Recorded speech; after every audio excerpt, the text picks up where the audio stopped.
Fala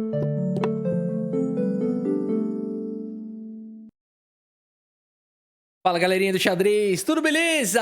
Olha só, este garotinho é o mais jovem mestre internacional da história. Sim, ele quebrou o recorde do argentino Faustino Ouro. Estamos falando aqui do russo Roman Choziev, que tem com apenas 10 anos, 3 meses e 21 dias se tornou mestre internacional, meus amigos. O que que tem essa criançada, o que que tem essa nova geração?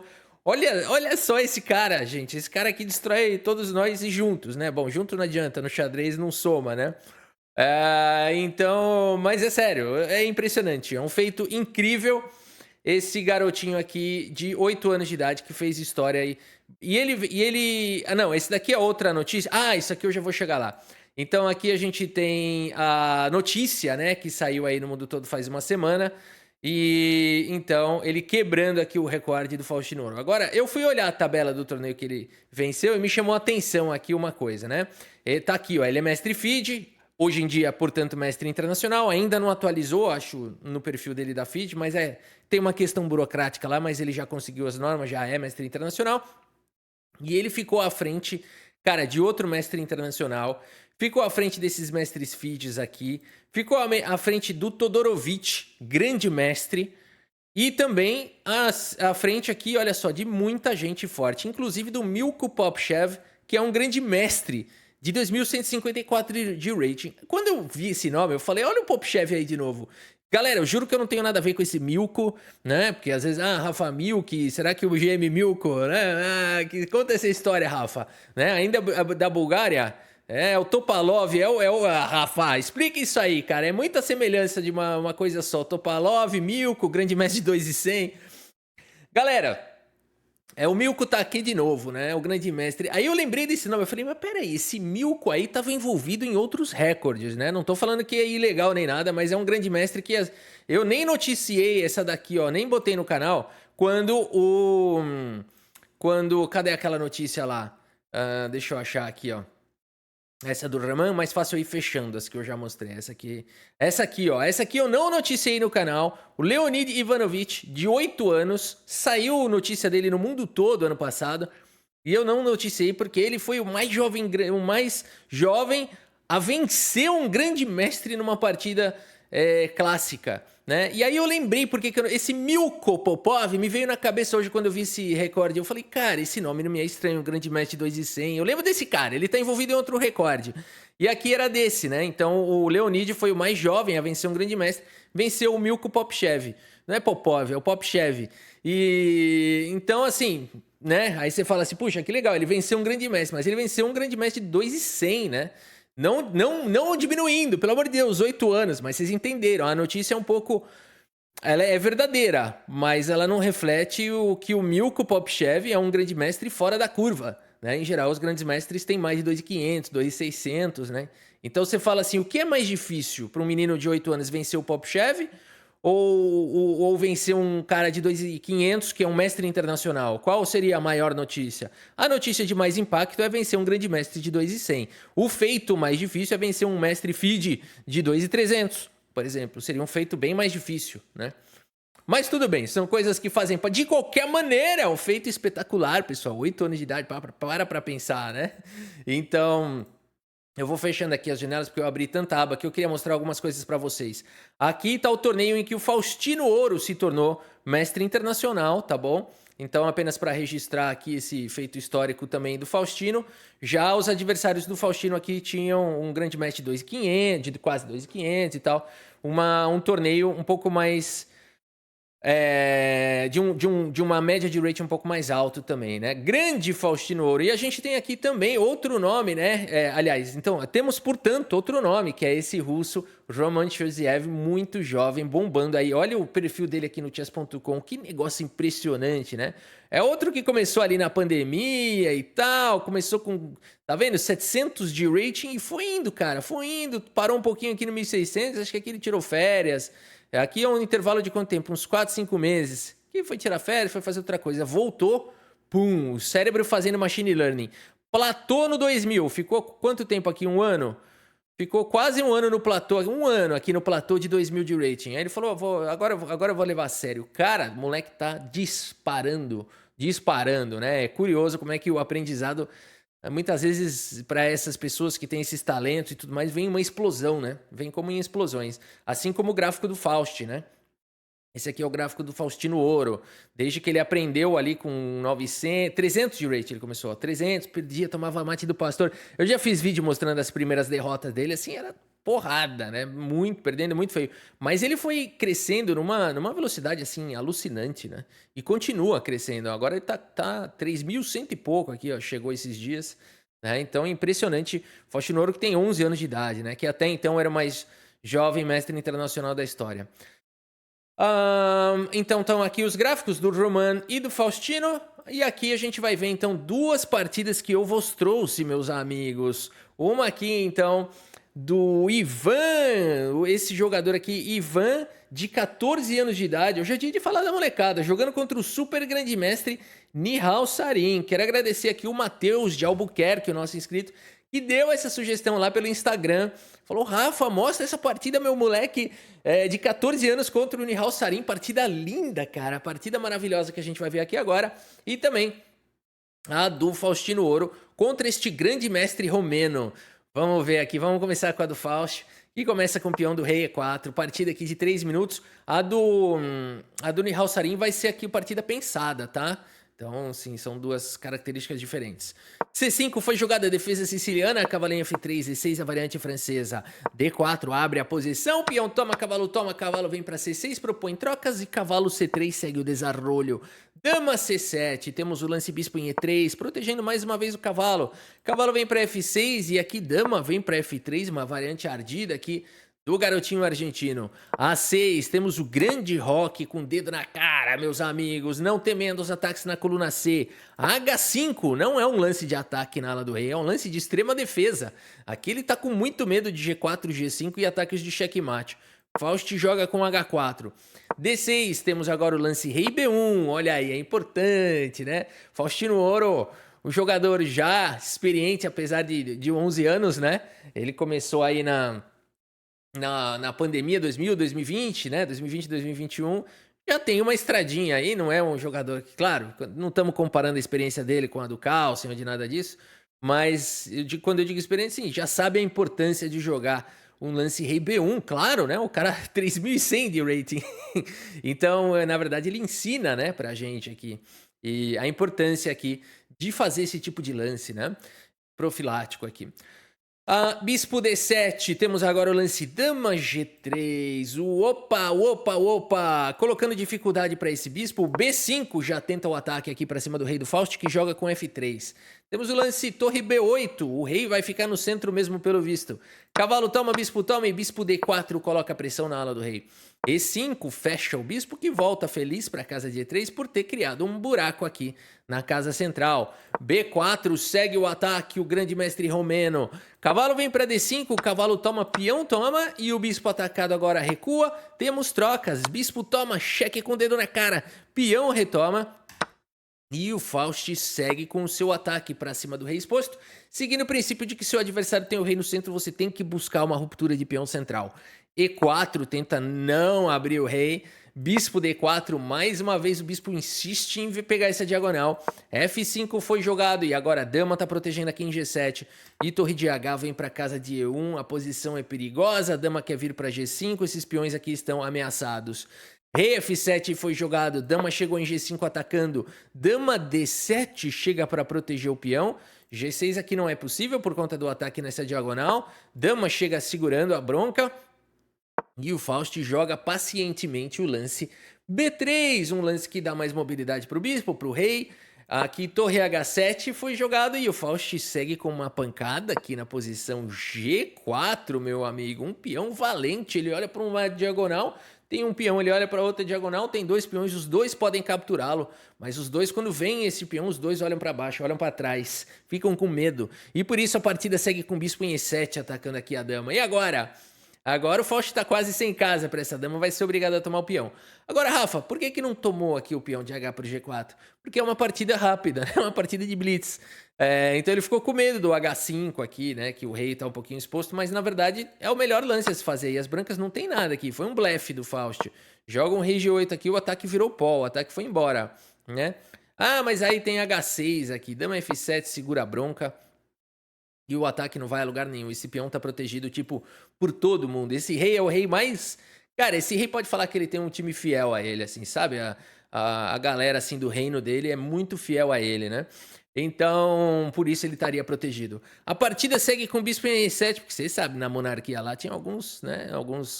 Algumas equipes ali do rei que não eram muito fiéis, não. Tava querendo o lugar dele, tinha conspiração. Mas enfim, isso aqui é partida de xadrez, Rafa. A partida segue com dama por F5, agora com cheque, atacando a dama, atacando a torre, atacando o rei, que é o mais importante. Por isso, dama por F5, peão toma, e agora bispo por H4 vai pro contragolpe. Ataca a torre, captura um peão. O peão central cai, mas agora bispo em F6.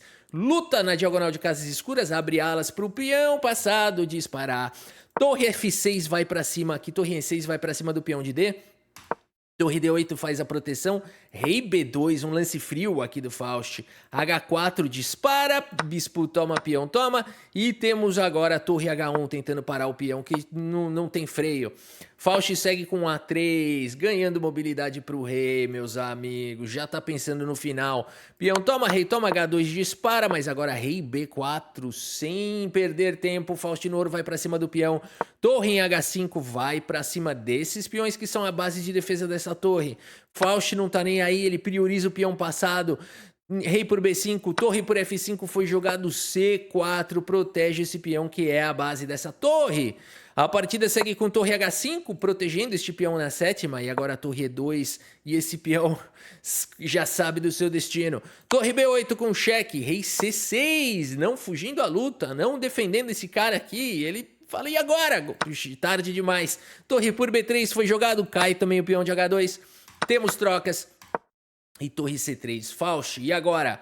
Faust tá melhor no relógio. Segue defendendo o peão. Torre cheque, rei volta, torre ataca. Vai repetir o lance, vai empatar. Faust não tem outro caminho, ele tem que seguir para o ataque. Rei por peão foi jogado, torre por C4. E aqui esse peão atacado avança, a torre vai para cima dele, mas agora esse peão aqui fez uma coisa importante. Tirou essas casas de fuga do rei para que torre cheque.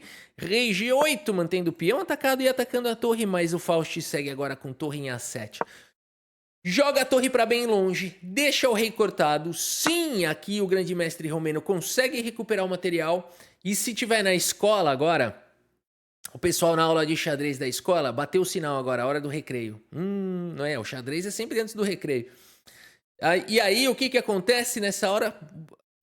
Todo mundo começa a contar as peças, né? Ah, aqui tem um rei, uma torre e um peão. Empatou. Dá as mãos e vai jogar bola com um potinho com latinha de... Bom, hoje em dia a turma não joga mais, né? Futebol com latinha de Coca-Cola amassada, né? Ou joga ainda? Não sei, na minha época pegava. Vamos jogar bola? Vamos. Pá, pisava na latinha de Coca e era a bola, né? Agora é o seguinte, meus amigos. E aí, o pessoal pensa que tá empatado, né? Mas no xadrez a avaliação da posição não é puramente material. Aqui tem segurança do rei, estrutura de peão, peão avançado promovendo. Por isso Faust segue com o lance rei C6. Torre em F1, vai tentar dar cheque até amanhã. D6 dispara, cheque, cheque, cheque.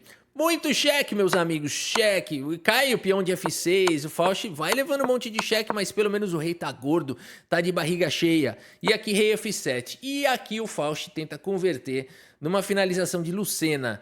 E aqui não é zoeira, porque eu falo finalização de Juscelino, né, espinha de peixe, tem algumas coisas que eu falo brincando. Esse dia eu falei espinha de peixe com cauda de arraia, né, eu vou inventando os nomes. Mas a ponte de Lucena é sim uma manobra... Esse é o nome correto, ok? Esse tá nos livros e tudo mais. A finalização de Lucena é ganhar esse final. Exatamente, você vai tentar... tem uma manobra, né? Que você coloca a torre aqui nessa quarta horizontal. E aí depois que esse rei expulsar, você vai levando cheque, até você cobrir com a torre. E aí o peão é imparável, né? Então vamos lá, vamos ver essa manobra aí. Torre A2, primeiro foi jogado. Torre F1, não permitindo aqui o lance torre F2, que expulsaria o rei. Que é a primeira... condição da manobra de Lucena. Mesmo assim, o Faust segue com rei D8, permitindo o peão avançar. Torre F2, aqui esse lance é malandro, né? Porque o cara, meu, ó, aqui a gente vê que o xadrez é isso mesmo, não tem nada de errado em tentar. Ele tentou. Ele fala, perdido eu já tô. Vai que o Faust me mandou esse lance no pré-move, né? E aí pronto, eu consigo empatar. Joga esse lance, não sei nem se dá pra ganhar isso aqui, viu? Será que dá pra ganhar? Vamos supor que jogasse aqui, ó.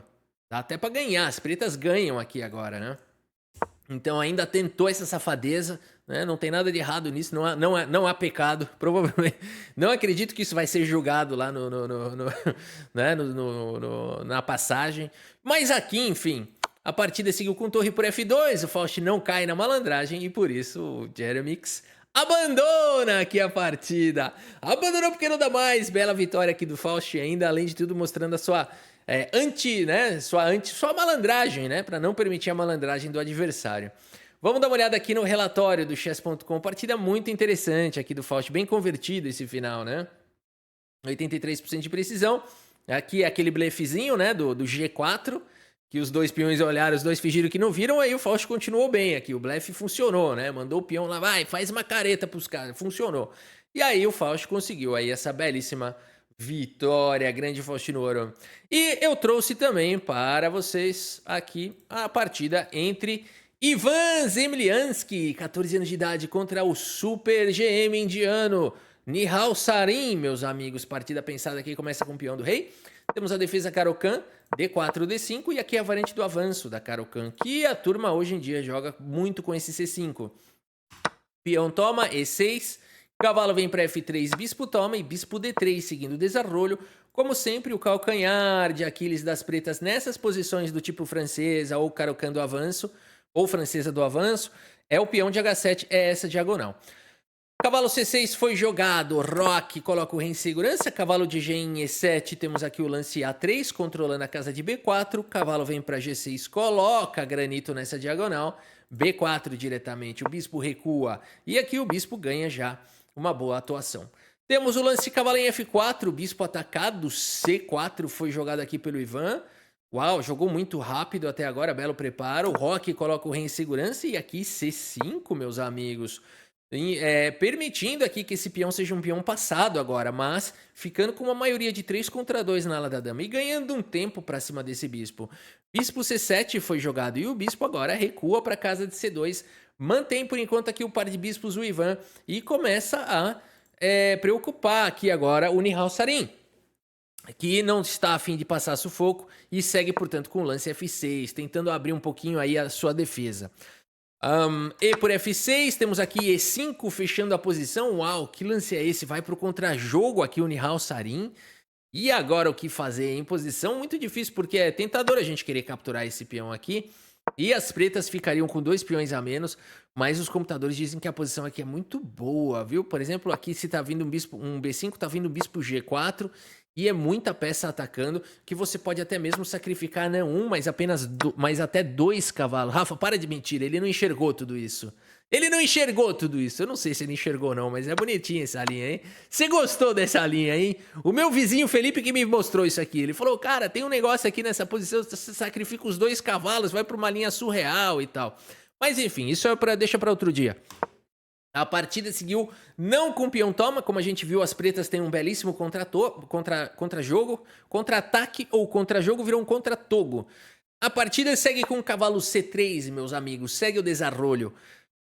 Torre por F6, recupera o material e aqui bispo B3, impressionante, né? A maturidade aqui do Ivan, apesar dos seus apenas 14 anos de idade, a maturidade posicional de não ser peãozeiro, de não ir lá para peão por G7, e sim desenvolveu as peças com pressão no peão central. Uma das defesas é capenga. A partida segue com bispo em E6, mas agora bispo C1. Vejam que ele não jogou o lance G3, que é tentador. Mais uma aula aqui do menino Ivan, né? G3, meus amigos, o peão não anda para trás no xadrez. Anotem essa dica. Algumas dicas para você melhorar no xadrez, eu vou falar algumas. O peão não anda para trás. Segunda, quem dá mate primeiro ganha. Se você anotar essas 2 dicas, com certeza, depois você posta aí nos comentários o que aconteceu com o seu rating, tá bom? Aqui, meus amigos, bispo C1 foi jogado aqui pelo Ivan, tá? Não comprometendo a sua estrutura de peões, mas indo para cima de um dos defensores da posição. E aqui E4 indo para o contra-ataque. E aqui então o Ivan segue com bispo por F4, uau! Temos bispo por F4 e aqui com o cavalo atacado. Ivan não liga para isso. Segue com o melhor lance da posição. Cavalo D5, lance brilhante aqui do Ivan, meus amigos, sensacional aqui, deixando o cavalo que foi capturado. Mas agora sim a gente vê cavalo por... Uau, meus amigos, F4, o melhor lance da posição. Como assim, Rafa? O moleque é fera ou não, meu? É muito difícil fazer esse lance, galera. É muito difícil em qualquer idade, né? Seja com 14, seja com 20, 30, 40, 80. 80 eu não sei dizer, mas talvez deve ser também. Não, Rafa, com 80 é mais fácil, porque ele não... Não, para com isso. O pessoal de 80 continua jogando firme xadrez, não tem idade. Aqui é o seguinte, meus amigos. Cavalo por F6 aqui é um possível lance, é um bom lance. Mas aqui, olha a leitura aqui do menino Ivan, cara. Ele vai para esse lance chique, cavalo por F4. Não dá muito para entender isso aqui, né? O ponto todo é que é mais seguro jogar isso, é mais sólido. Bispo toma, dama toma com cheque e tal. Ele vai tentando ganhar nas pequenas vantagens e não ganhar. Por exemplo, questão material, aqui poderia seguir dessa maneira, né? E, por exemplo, bispo toma e dama por F3. E aqui as pretas têm duas peças pela torre, apesar das brancas terem alguns peões a mais aqui, né? 2 peões a mais. Mas as pretas começam a mandar no jogo aqui. Por exemplo, o cavalo D4, você começa a ter que escapar aqui de tudo quanto é jeito, né? Então, por isso que o Ivan preferiu evitar isso. E por isso ele joga cavalo por F4, cara. Que legal. Simplesmente recuperando peça, né? Bispo toma, dama toma com cheque, rei H8. E aqui a gente tem o Ivan com um peão a mais, por enquanto. E segue com o fino da posição. Não dama F3. Mais uma vez, cavalo D4. As pretas começam a gostar da posição. Então, o que jogar? G3, cara. Uau. Fala sério. Cavalo D4 foi jogado, protege o peão, ataca a dama. Temos agora o lance dama C4, a posição é muito perigosa, dá medo desses lances aqui, mas não tá funcionando isso por enquanto. Dama D7 foi jogado, de repente pode começar a existir aqui um ataque de checkmate. Isso aqui tá ficando perigoso demais. O Ivan só tem um lance na posição jogado, rei H1, para poder se defender aqui do checkmate, né? Agora a torre por F4 já não funciona mais, né? Porque aqui você dá essa possibilidade de jogar a torre G1. Detalhe importantíssimo aqui, né? Porque você fala, vou jogar a torre D1 aqui. Perde no ato, torre por F4... seguido de dama G4, seguido de checkmate, tá? Então todo cuidado é pouco. O rei H1 exclama aqui pelo menino Ivan. Nihal Sarin segue com torre D8 e agora torre de A em D1. Opa, errou aqui o Nihal Sarin. Tinha que ter jogado cavalo E2. Era o único lance aqui possível da posição onde as pretas vão tentar um empate com um peão a menos e tudo mais. Mas, enfim, dá algum tipo de contrajogo.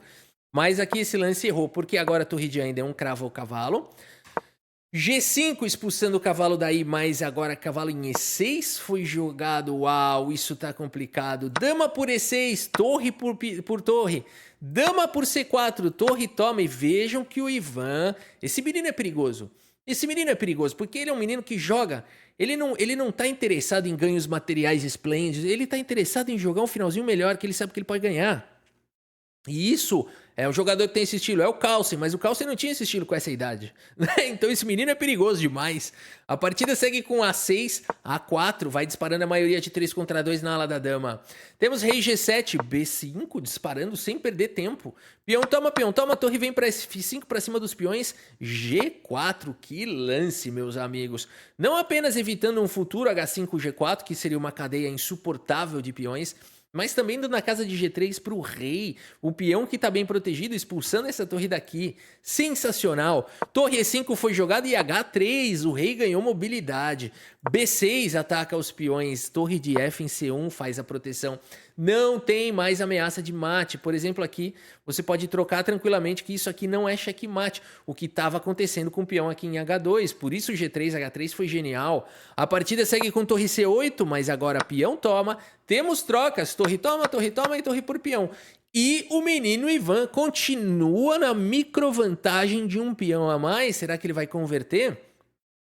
Torre C7 com cheque. Rei G6, torre C6 com cheque. Joga o rei de volta para G7 e ganha um tempo para proteger o peão. Vejam que bela manobra.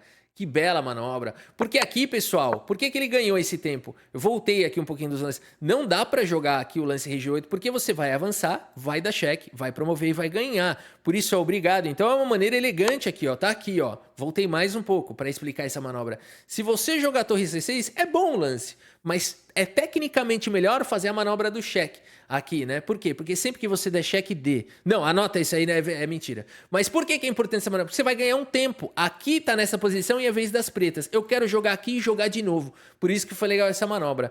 Torre cheque. É obrigado a descer, como a gente viu, se subir já era.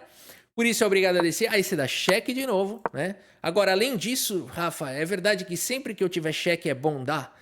Olha, não, não é verdade, mas se for em partida de blitz, de bullet com o tempo caindo, é verdade, porque aí o adversário perde o pré-move e fica desconcertado se ganha um segundinho e tal, mas em geral nem sempre cheque é bom, né?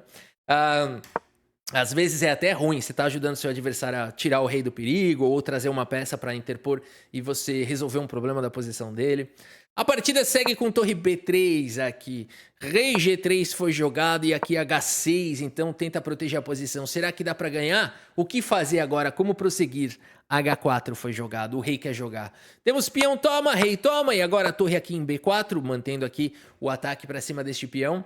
Temos o lance rei G3, atacando mais uma vez o peão. E agora o rei tá satisfeito, porque lembra que tinha um peão aqui, ó? Esse peão aqui não deixava o rei jogar.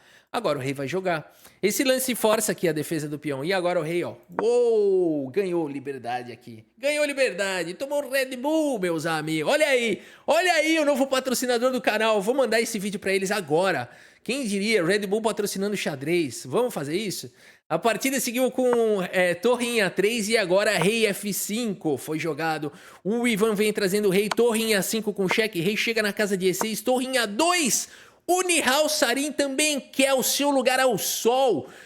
E agora, Ivan segue com B7, não dá tempo dessa torre capturar o peão, senão a dama volta pro jogo, por isso torre B2, mas agora a torre C7 com cheque, o rei não pode subir, senão cheque promoção, por isso o rei G6 foi jogado e agora rei D5, e aí o rei fica numa posição muito flexível, porque ele pode vir pra cá, mas também pode ir pra lá. A partida segue com rei G5 e agora esse final é espetacular. Essa finalização é genial. Torre C5. Esse lance parece muito errado, mas é simplesmente genial. Porque esse lance, meus amigos, ele permite, primeiro, que a torre vá cobrir daqui a pouco. E aqui não pode capturar o peão por conta de torre C6 e rei C6 com cheque, a torre cai. Por isso esse lance é genial, porque agora rei por G4, mas aqui rei C6 ameaçou torre B5 e agora não resta outro lance para o Nihal Sarin a não ser sacrificar para cima do peão. E tentar disparar agora o rei e tentar empatar dessa maneira, ou até mesmo vencer. Será que dá pra vencer? Seria muito otimismo, mas quem sabe empatar? Rei C6, vamos ver a manobra aqui do Ivan, hein? Rei C6 aqui é o único lance da posição? Não, tem alguns outros. Mas no final das contas todos convergem para uma posição de lance único. Vamos ver. Rei G2, torre C2. Esse é o único lance, né? Não, rei D5 também funciona, mas esse é mais seguro. Torre C2 protege aqui o peão, mais natural. H5, e agora? O que fazer, cara? O que fazer? Porque a torre ficou amarrada na defesa e agora esse peão tá disparando. Ivan segue com rei D5 no limite. H4, rei E4 no limite. H3, agora sim a corda bamba. Lance único, rei E3, exclama. Protegendo o peão. H2, e agora vai promover? Não tem problema, porque depois de torre C1... Nihal Sarin, meus amigos, você vê como não é fácil ganhar do GM, do Super GM, que grande feito do Ivan.